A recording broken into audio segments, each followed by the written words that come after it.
जय हिंद साथियों, नमस्कार। आज मैं एक इंपॉर्टेंट टॉपिक जो शायद मैकेनिकल इंजीनियर्स छोड़ देते हैं, बट मैं ये नहीं कहूंगा कि मैकेनिकल के लिए सबके लिए है। बात करेंगे यार third law of the thermodynamics. आपने जीरोथ लॉ को बहुत अच्छे से पढ़ा होगा अपने इंजीनियरिंग करिकुलम में। फर्स्ट लॉ को भी बहुत अच्छे से पढ़ा होगा, सेकेंड लॉ को भी बहुत अच्छे से पढ़ा होगा, लेकिन third law of the thermodynamics को नहीं पढ़ा होगा। आइए जानने की कोशिश करते हैं इसमें किस किस तरह के क्वेश्चंस आते हैं। देखिए, मैं आपको बताऊं, जैसे कि आपका ये कोई सिस्टम है। Third law of the thermodynamics में जैसे कि अगर मैं डायरेक्ट इनडायरेक्ट अगर आप लोगों को एड्रेस करने की कोशिश करूं, जैसे ये कोई सिस्टम है और कोई भी सिस्टम आपको भी पता है नंबर ऑफ मॉलिक्यूल से मिलकर बना होता है। बिल्कुल आपकी बात सही है कि नंबर ऑफ मॉलिक्यूल से मिलकर बना होगा।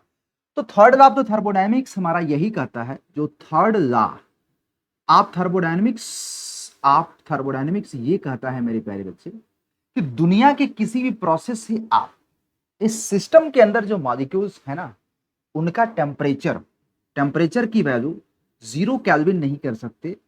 और हम ये कह सकते हैं 0 केल्विन का मतलब होता है -273.15 डिग्री सेंटीग्रेड आप नहीं कर सकते। This is impossible. अब आप सोचिएगा, ऐसा मैं क्यों कह रहा हूं, ऐसा क्यों नहीं हो सकता। एक्चुअल में क्या है, इतना करने का मतलब यहां पे पी एब्सोल्यूट प्रेशर की वैल्यू हमारी कितनी हो जाएगी, जीरो हो जाएगी, 0 बार हो जाएगी। सबसे बड़ी बात, इस टेम्परेचर पे जो गैस के पार्टिकल्स होंगे ना, उनकी अपनी जो खुद की वीआरएमएस वेलोसिटी होगी ना, उनकी खुद की अपनी जो पार्टिकल्स की वेलोसिटी होगी, वो सब कितना हो जाएगा पता है, 0 हो जाएगा। मतलब पार्टिकल्स की VRMS velocity root mean square, क्योंकि वीआरएमएस वेलोसिटी क्या होता है बेटा, जरा बताइएगा, √3 RT/m। और ये अगर हमारा 0 हो जाएगा तो आप मुझे बताइए, वीआरएमएस वेलोसिटी 0, तो काइनेटिक एनर्जी भी हमारा क्या होता है बेटा, एक बटा, मतलब काइनेटिक एनर्जी हमारी 3/2 NRT। सब कुछ 0 हो जाएगा। और सबसे बड़ी बात, इस पर्टिकुलर टेम्परेचर पे आपका एंट्रोपी की वैल्यू, मतलब रैंडमनेस 0 हो गया। रैंडमनेस, मोशन नहीं हो रहा है, इसका मतलब रैंडमनेस की वैल्यू कितनी हो गई, 0। और रैंडमनेस 0 हो गया मतलब एंट्रोपी, मतलब मेरे प्यारे बच्चे इस पर्टिकुलर टेम्परेचर पे एंट्रोपी भी हमारी कितनी हो जाएगी, 0 हो जाएगी। एंट्रोपी 0 होने का मतलब इस पर्टिकुलर टेम्परेचर पे आप मुझे बताइएगा हीट की कंटेंट कितना हो जाएगा बेटा। मोशन नहीं हो रहा है, फ्रिक्शन नहीं है, तो हीट भी हमारा कितना हो जाएगा बेटा, हीट भी हमारा कितना हो जाएगा, 0 हो जाएगा।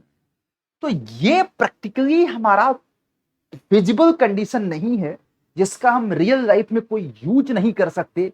इस वजह से हम third law of the thermodynamics को नहीं पढ़ते। बेसिकली यही कारण है। बट यहां से आपको कुछ क्वेश्चंस मिलेंगे, इस पर्टिकुलर कंडीशंस में स्पेसिफिक हीट होगा, सब कुछ आपका 0 हो जाएगा बेटा। तो अब यहां पे मेरे प्यारे बच्चे आप लोगों के मन में सवाल पैदा होगा कि third law of the thermodynamics नहीं पढ़ते हैं तो हमें क्या सीख मिलता है। सीख ये मिलता है कि अभी तक लेबोरेटरी वगैरह में एक्सपेरिमेंट के बेसिस पे हम बस इतना ही कर पाए हैं कि मतलब किसी भी टेम्परेचर का, किसी भी सब्सटेंस का टेम्परेचर इतना नहीं पहुंचा गया है, लेकिन -250 के आसपास पहुंच चुके हैं हम लोग।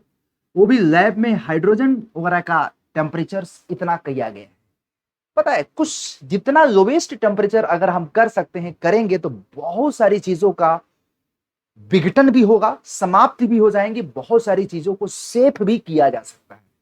साइंटिस्ट और विज्ञान लगा हुआ है इस टेम्परेचर की तरफ भागने के लिए। जिस दिन पहुंचेंगे वैज्ञानिक लोग इस टेम्परेचर पे, इसका पर्टिकुलर कहीं बहुत बड़ा यूज होगा, तो हम इसको पढ़ना भी शुरू कर देंगे। अभी तो बस इतना ही कह रहे हैं कि ये हमारा इम्पॉसिबल है मेरे भाई, ये हमारा अभी क्या है, इम्पॉसिबल। तो basically third law of the thermodynamics यही क्या, इतने सारे क्वेश्चंस एग्जामिनेशन में पूछे जाते हैं। एब्सोल्यूट 0 केल्विन पे प्रेशर की वैल्यू कितनी हो, 0 बार। उस समय हमारे पार्टिकल की वीआरएमएस वेलोसिटी कितनी होती है, 0 होती है। काइनेटिक एनर्जी कितनी होती है, 0 होती है। एंट्रोपी की वैल्यू कितनी होती है, 0 होती है। हीट की वैल्यू कितनी होती है, 0 होती है। क्या third law of the thermodynamics practically possible है, नहीं। क्या हमारा एब्सोल्यूट 0 केल्विन पे या -273 डिग्री सेंटीग्रेड पे पार्टिकल्स की हमारा रैंडमनेस अथवा मोशन होता है, नहीं होता।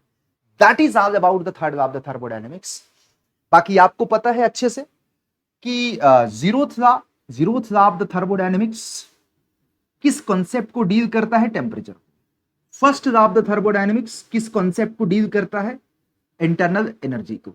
Second law of the thermodynamics आपको किस कॉन्सेप्ट को डील करता है? एंट्रोपी। अगर आप लोग रिक्वेस्ट करेंगे तो एक मैं सेपरेट वीडियो के माध्यम से यहां पे अब इन सारे थर्मोडायनेमिक्स के नियम को दूसरे वीडियोस में डाल दूंगा।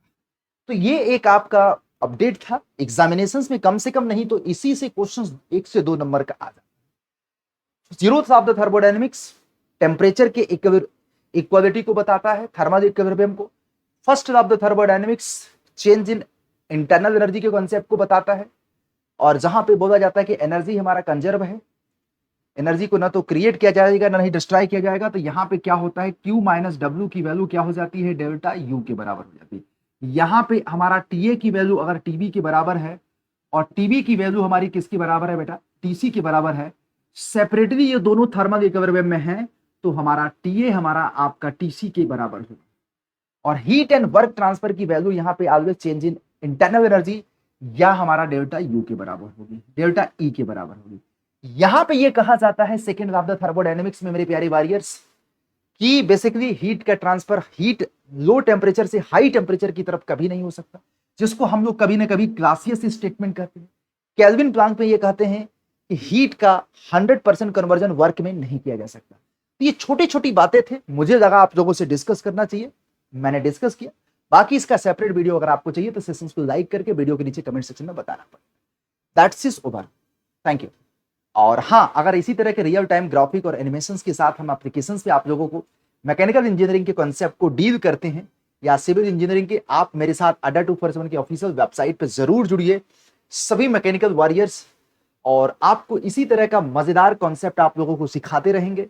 और दशहरा की बहुत बहुत शुभकामनाएं दोस्तों। और देश के सबसे एफोर्डेबल एजुकेशन पे आप बिलीव करते हैं, ट्रस्ट करते हैं, तो आज ही जाकर जुड़िए। 1 साल के महापैक पे 1 साल की एडिशनल छूट मिल रही है। देखिए यहाँ पे 12 + 12 महीने का महापैक है एक, तो जो कि आपको यहाँ पे 3500 रुपए का मिलेगा, जो कि आपको ये वाला कितने का मिलेगा बेटा?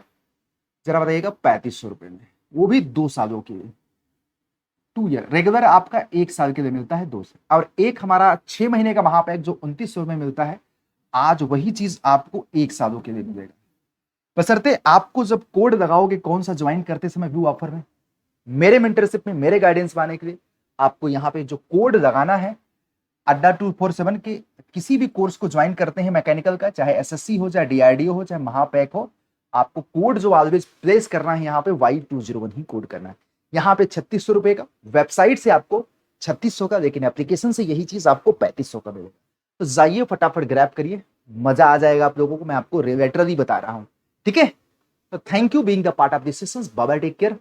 इसी तरह के इन्फॉर्मेशनल वीडियोस को लाइक करने, जिन लोगों को डबल वैलिडिटी का ऑफर अवेल करना है वो जल्दी से ज्वाइन करें, ज्यादा दिन तक नहीं चलेगा, तो कल दशहरा खत्म हो जाएगा, आपका ऑफर भी खत्म हो जाएगा, ठीक है। तो यही चीज आपको 3500 रुपए का 1 सालों के लिए ही मिलेगा। ट्राई करिए ऑफर पीरियड में देने का, मेरा आपका काम है सजेस्ट करना, ठीक है। बट कोर्स ज्वाइन करो या नहीं करो, इस तरह के इन्फॉर्मेशनल वीडियोस के लिए मेरे साथ बने रहो। Thank you.